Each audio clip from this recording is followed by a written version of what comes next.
ये कहानी है सूरजपुर गांव की, जहां गरीब किसान मोहन अपनी किस्मत से लड़ रहा था। घर में सिर्फ एक दिन का आटा बाकी था। मोहन की बीवी की आंखों में फिक्र साफ नजर आ रही थी। मजबूर होकर मोहन गांव के साहूकार धनराज के पास गया, जो ज्यादा सूद लेने के लिए मशहूर था। उस रात मोहन का बेटा आरू सो ना सका। वो सोच रहा था कि वो अपने वालिद की मदद कैसे करे। पहली बार आरू ने स्टॉक मार्केट देखी। लाल और सबज चार्ट्स उसकी आंखों में उम्मीद जगा रहे थे।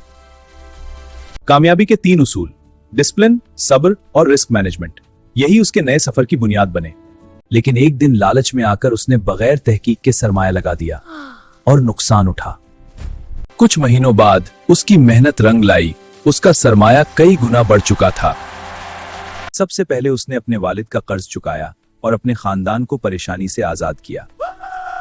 आरू ने सिर्फ अपने लिए नहीं, पूरे गांव के लिए कामयाबी हासिल की, क्योंकि असल दौलत वो होती है जो दूसरों के काम आए।